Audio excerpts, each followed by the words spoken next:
Hello everyone and welcome to the live Q&A with me, Professor Michael Scott. It is the 6th of May. I hope that you all had a good bank holiday weekend and managed to dodge the rain showers that we had, particularly in the Monday where I was in the UK, and that around the world you are beginning to enjoy some of the freedoms that we can now enjoy once again, kind of following coronavirus, kind of the lockdowns of the first part of this year. I know I've been feeling very odd, actually, sort of suddenly being outdoors in cafes and restaurants again, and indeed having people kind of in the back garden. It does feel quite weird indeed, and it kind of reminds you of how much we've got used to a very, very different kind of world.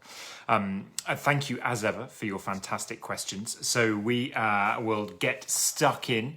And I missed a couple from last time. Now, obviously, there is the ongoing issue of the comments. I've tried something different today. So do please get commenting so that I can get a sense of whether or not I am seeing your comments this time round. We have been working behind the scenes to try and fix this. But Patrick Nilsson was asking live last time in a comment I couldn't see, what changes in self-identification happened, if any, after the Antonine Constitution in 212 among the residents in the following centuries of the Roman Empire? Yes, Claire, thank you for commenting. Yes, I can see your comment, Claire. I think we may be on to a winner here with being able to see the comments. Hello, Lorraine. How are you doing? Thank you so much indeed. Yes, I think we've cracked this. We have the comments coming in live. Brilliant. So, Patrick, thank you so much for your question. And Patrick's question is about the Antonine Constitution in 212. Now, this is kind of an odd one in this. Antonine Constitution of 212 AD in the Roman Empire. This is a big change for the Roman world under the Roman Emperor Caracalla, in which kind of basically citizenship of the Roman Empire was massively expanded overnight with this law. So this law, the Antonine Constitution reforms of 212, effectively said overnight that every free man within the Roman Empire is now a Roman citizen. Hello, Patricia. Hello, Annie. Hello, Samantha. Hello. Great. Hi, Teresa. Hello. Thank you so much. Yes, we've cracked this with the comments indeed. Yes, so the Antonine Constitution said overnight, all free men were living within the Roman Empire are now full Roman citizens, and all free women living within the Roman Empire had the same rights as Roman women. Now, this was a big change because up to that point, for the first 2 centuries or so, of the empire. Lee's saying he can read our comments, better behave. Well, I mean, the stuff I've been hearing about from the past weeks when you've been able to get away with. Hello, Graham from Glasgow. Hello from Sweden, Elizabeth. Yes, indeed. So up to that point in time, people had really only been full Roman citizens with all the rights and responsibilities that came with if they really were based in Italy. And the rest of the Roman Empire, which obviously by that stage, by the beginning of the 3rd century AD, expanded all the way to Britain, obviously, and in the east all the way to the border with the Parthians, and then down into Egypt and Northern Africa. So kind of everyone was now a Roman citizen with the same rights and responsibilities. So this was a massive change. And you can completely understand Patrick's question as to whether this had sort of implications for self-identification. And I think scholars have worked through this and thought about it a lot in terms of if you were sitting in Hispania, Spain, or in Roman Britain or in Gaul, and suddenly you were declared to be a Roman citizen, i.e. a fully fledged citizen of this place that had held sway over you for 100, 200 years, kind of thing. It would have been a very strange thing to suddenly feel yourself part of. What were the reasons for doing it? Well, it seems actually, as ever, there were some quite cynical reasons. Hello, Deborah from Wigan. Hello, Emma from London. Thank you so much indeed for tuning in. Salwe from Verulamium, sort of, says Helen. Brilliant. Yasu Paula is in Napaktos. Lovely. Oh, you lucky thing, enjoying the sunshine. One of the reasons we think that suddenly the Roman Emperor decided to expand so drastically Roman citizenship was to raise more money. Because if you were a Roman citizen, you could be taxed in a way you couldn't if you were just a foreigner living within the Roman Empire. So if you make everyone Roman citizens, you can pull in a lot more dough. The other reason was military, potentially, in that you could only serve in the Roman legion So not the auxiliary army forces, which were made up of foreign elements under the Roman Empire, but the actual legionaries, the crack troops, had to be Roman citizens. So in that sense, opening up Roman citizenship allowed you to have access to, if necessary, a lot more potential legionaries. So there were those are the two kind of main pull reasons why the Roman emperor decided to do it. But actually on the ground, not only do we need to think about how people identified and thought about themselves and then took up the advantages of Roman citizenship post 212, but also there was a massive impact on law. Because up to this point, there was Roman law, which was for Roman citizens. Right? But if you weren't a Roman citizen, then actually you were operating mainly under your own individual provincials' laws. And there was quite a difference between the two. And the Romans were famously light touch in the way that they did governance. So if a province had its own legal system and it was working, they were very happy to leave it be as long as on the big issues that province curtailed to Rome. But now you had Roman citizens living in Spain and Gaul and Britain and over in the East who had access to and had the rights to be judged by Roman law. And so what you saw was a massive switch in all the provincial laws suddenly had to start taking account of Roman law because citizens could all ask to and demand to be judged by it. So you see this sudden shift towards kind of provincial laws and Roman laws becoming very similar, or becoming at least much more similar, or trying to write the concepts of Roman law into provincial law. So not unlike what constituent countries have to do as part of the European Union in terms of making sure that their own country's laws accord with certain elements of European law.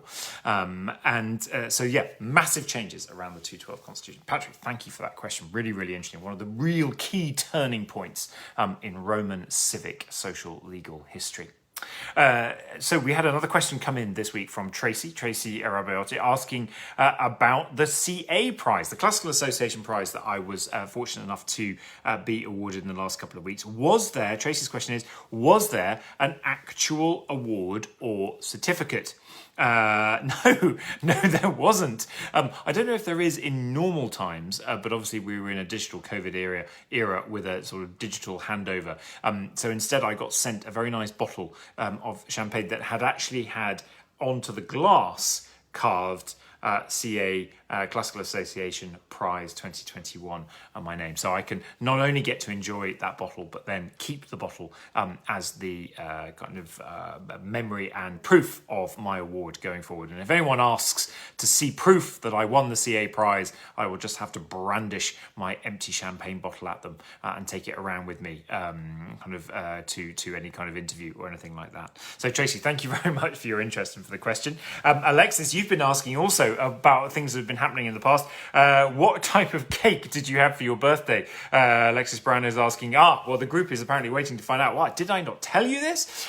This was an absolutely fantastic home-baked cake by my partner Cassie, which was a beautiful chocolate cake with lots of nice, very naughty pieces of Whisper and other chocolate bars on the top. And we didn't go for 40 candles in any way, shape or form. Instead, we had just a delicate few that was able to get blown out very, very quickly, take them off and get on with the important job of eating the cake. And you know what? I made the mistake of eating most of the cake myself, and I didn't save a piece for my 5-year-old, and as a result, I haven't heard the end of it ever since. There we go. So I've learnt my parenting lesson, haven't I? So Alexis, thank you very much indeed for that question. So Richard has been in touch as well. Richard Kiger, asking about which translation, excuse me for a sec, which translation would I recommend? Particularly of the works of Eusebius. Right, this is interesting. Eusebius, now, Eusebius is a writer very famously talking about early Christian church history, writing a history of the development of the Christian church during the time of the Roman Empire, and particularly through this crucial period running through when Rome starts to actually not only persecute Christians, but then actually start to turn towards Christianity with its official embrace of Christianity as the official religion of the Roman Empire during the course of the 4th century AD. So Eusebius is an incredibly important source for us to be able to understand the actual historical business of the development and expansion of Christianity. Now, Eusebius, now which translation would I recommend? Well, Richard, I'm actually quite a big fan of, very recently in 2019, there was actually a translation published by Jeremy Schott of Eusebius' works. And I think that's a really good one. So that would be my recommendation indeed, if you fancy reading the works of Eusebius. But they are, can be quite heavy going, so they are not perhaps for the faint-hearted or to be reading last thing at night, perhaps when you've got a good drink in your hands as well. I'll be able to take you forward. So Richard, I hope you enjoy the reading in that particular translation. We are muscling through the questions today. Lee, you asked live on the chat. A child asked me in a history class today, what was the biggest event in human history? And you replied, hang on, I'm going to try and see the whole of your comment. If I click here, but it's not seeming to work. Conversion of Constantine. Right, Lee, really great question. That is an excellent question to submit to a live Q&A. What was the biggest event in human history? And it's a really hard one, isn't it, to come up with, because it depends entirely on your particular perception of the impact and importance of certain events. But equally, what it is, the scale of history that we are talking about. Is it the extinction of the dinosaurs? Is it the Big Bang itself, right? Kind of what is and when does history begin? Right? And there are scholars who would argue that history, the story of history, should begin with the Big Bang. There are scholars who argue that the story of history only starts with the evolution of Homo sapiens, right? And from then on we make our choice. There are historians who believe that history really only begins when writing begins in one form or another. And of course that then varies around the planet as to when we first understand writing to have emerged. And for a long time, of course, there was, particularly in view of ancient Greek and Roman history, there was this idea that history began with the ancient Greeks with the first Olympic Games of 776 BCE. And everything before that was called prehistory. As if that's a term. Things were happening, but they're not historical things. They're prehistory, as a term that thankfully we've moved on from. So I think that's a really interesting question, Lee, from one of your students, I'm presuming, thinking about not only what do we define as important in history, but equally what is the history that we're looking at, that we're having to pick from. So what would you guys think? What would you guys add as your most important event in human history, and how would you define that history, right? Over what period?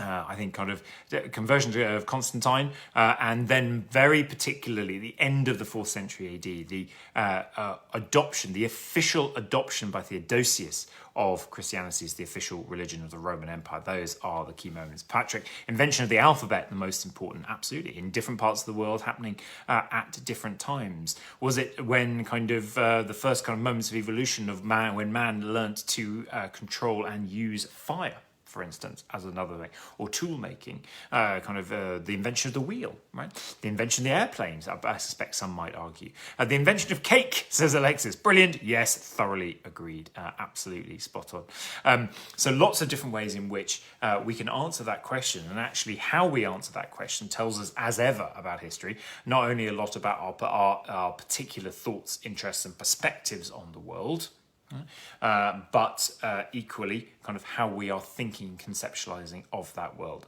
Patricia, bless you, but no, absolutely not. That's very, very kind, but no. So thank you, Lee, for that question. Darius has been in touch as well. Darius Makunas. Now, Darius is a big fan of Gaius Marius. Now, who has heard of Gaius Marius? Can we get some shout-outs if you've heard of Gaius Marius? And this is the point of Darius's question. He's asking, why is Gaius Marius not as famous and as well-known and as great as a Roman as someone like Julius Caesar or Augustus? So has anyone heard of Gaius Marius? Can we get a shout out for Gaius? Darius, are you there? At least to fly the flag. Karen, you just did a paper on him. Absolutely brilliant. Okay, so you've definitely heard of Gaius Marius. Well done, you. Yes. Now this is really interesting, isn't it? And again, it speaks to that same question that Lee's just been asking us about kind of what's the most important event in human history? And we've ended up saying a lot about ourselves and our interests and perceptions of the world by what we choose. Equally, it tells us a lot about the way history is written,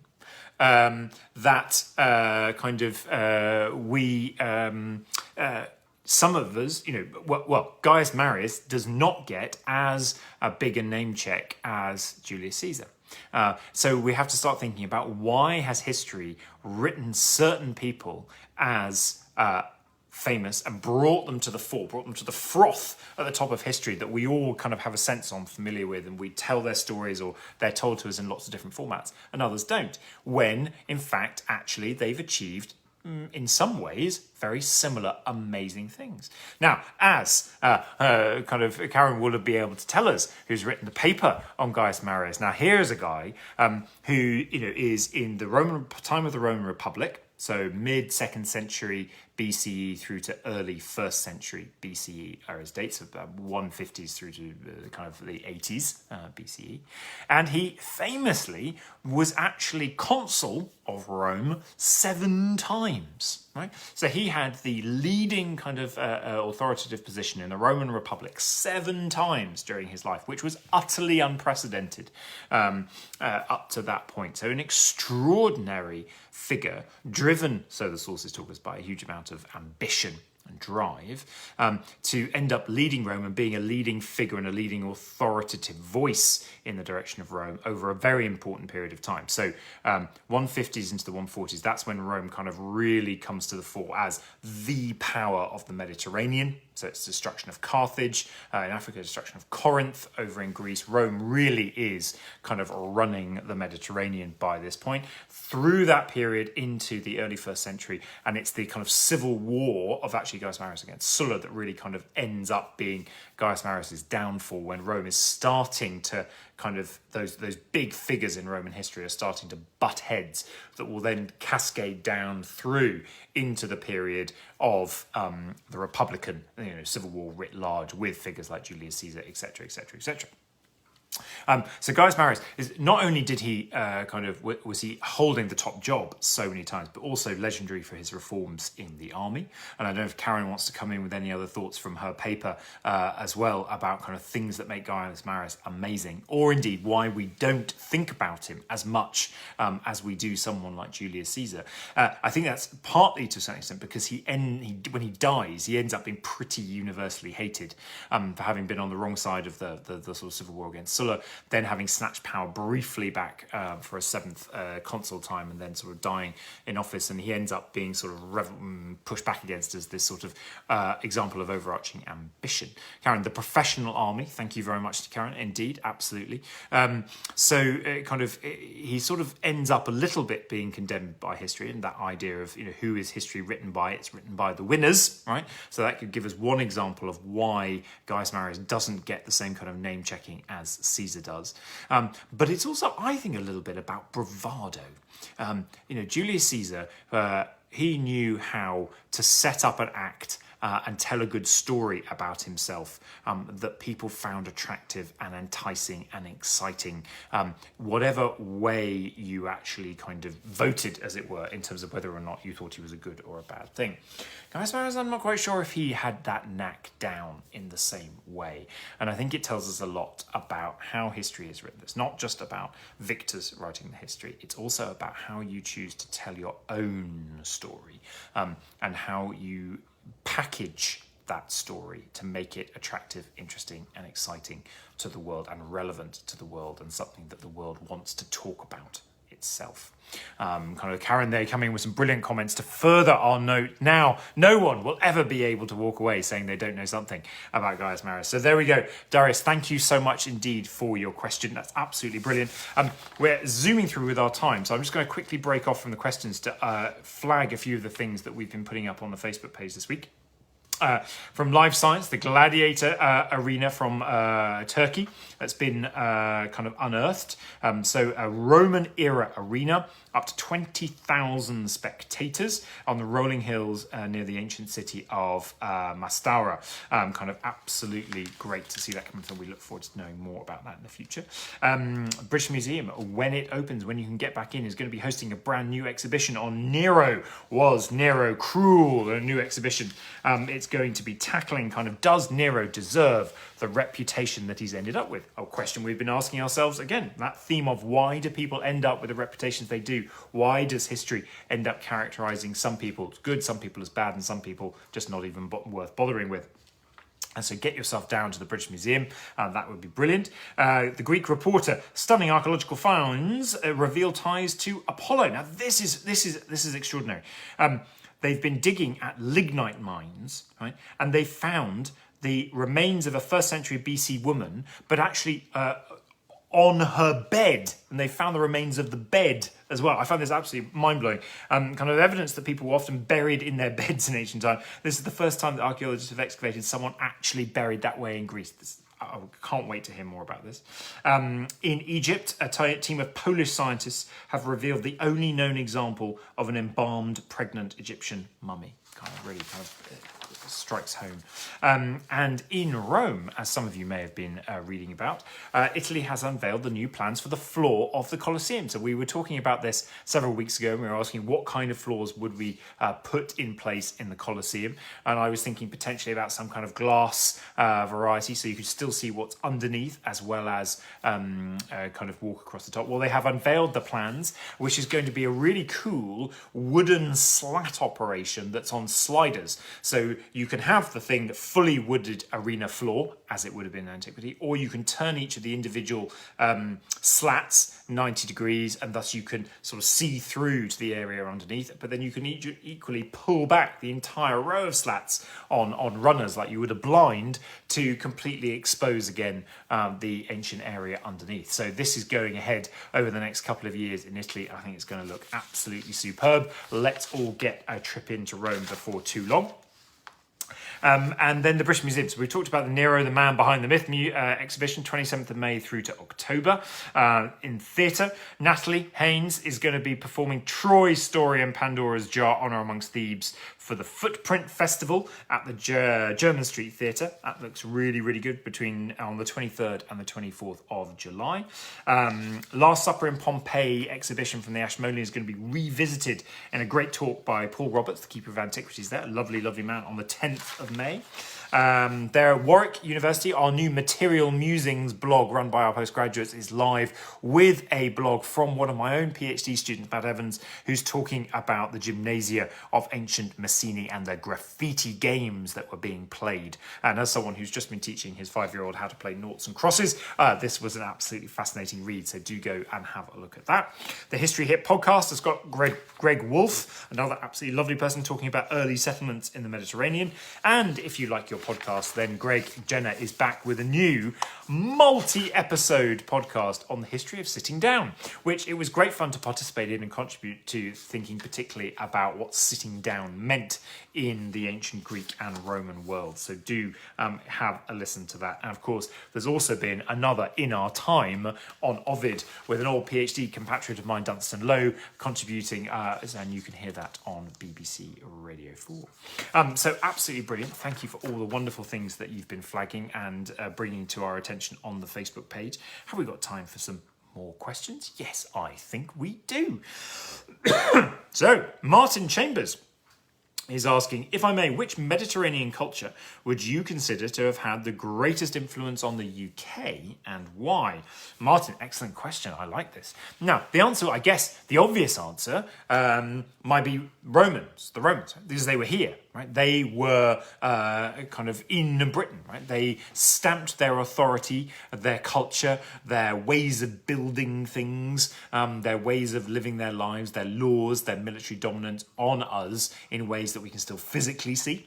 Hadrian's Wall et al., or all the different archaeological sites around Britain that we can see where the Romans were, but equally in the ways that we do things, in the cultural ideals that we have, and to a certain extent, I think, our kind of sense of how we belong and not belong to the great landmass of the continent.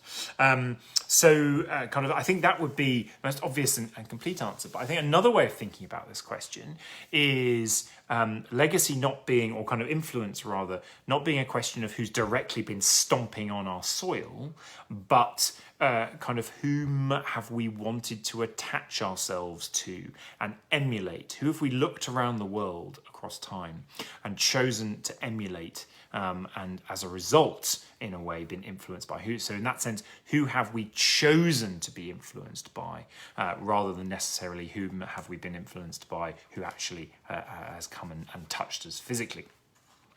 And in that sense, I think there are a lot more answers that we could offer. So ancient Greece, and particularly ancient Athenian democracy, would be another one, right? If you go to the middle of the 19th century, you have John Stuart Mill, philosopher of the time, making that famous quote saying, as an event in English history, the Battle of Marathon was more important than the Battle of Hastings. How do we understand that as an idea? It's only through the fact that by the middle of the 19th century, British culture, British politics, British ideals were so in love with the idea of Athenian democracy and Athenian philosophy and Athenian cultural values that they wanted to have that closeness. So much so that an event that happened 2,500 years previously in a country far, far away was said to have had more of an impact on English history events, outlooks and ideas than the kind of events that had happened in that own country. The Celts, Anna, the Celts get my vote, absolutely, as well. Kind of brilliant, yeah, absolutely. So we could be looking in lots of different directions. We could be looking at the Celts as coming, Vikings, Britain, the French, and the Norman invasions. So there's lots of different kind of times and places we can think about those who have physically impacted on us. But equally, I think it's really important to think about those cultures that we've looked to. And you might want to answer that question with reference to the very modern world, thinking about America. Right? You know, kind of, are we now more influenced by America in all sorts of ways than we ever were by any country that actually tried to militarily take us over in one form or another? Discuss, and there's probably not. And the big question, of course, on everyone's lips is now: will that next big influencer in the way that we do business, in the way that we need to think about the world, be China, or is it already China, right, in a way, before we've even realised it? Brilliant, Martin. Thank you very much indeed for your question. Do we have time for one more? Yes, Latifa. We've got time for Latifa Walker's question on what would the ancient Romans think of our modern and abstract art? What do we think? What do we think the Romans would think of modern and abstract art? Well, I'm not sure they would think very much of it, to be perfectly honest. I think, let's think about what the Romans valued in art. Certainly a representation of the human physical being. An idealistic representation, yes, kind of often going beyond the humanly possible in order to emphasize the ideals of Roman society. Interestingly, kind of whereas in the Greek world that art was always about the youthful ideal, the peak of physical perfection, in the Roman world, portraiture, particularly in the Roman Republican world, portraiture was more about what we call verism, so showing a truth, not the truth, so not realistic, but veristic, i.e. wanting them to seem like they had auctoritas, severitas, dignitas, so they wanted to be old, they wanted to be wrinkly. And we talked a little bit about this in terms of hairstyles, didn't we? That sometimes you got these kind of really weird mashups between an old wrinkly face, but then wanting a little bit of the Alexander the Great hair. Pompey the Great's a great example here.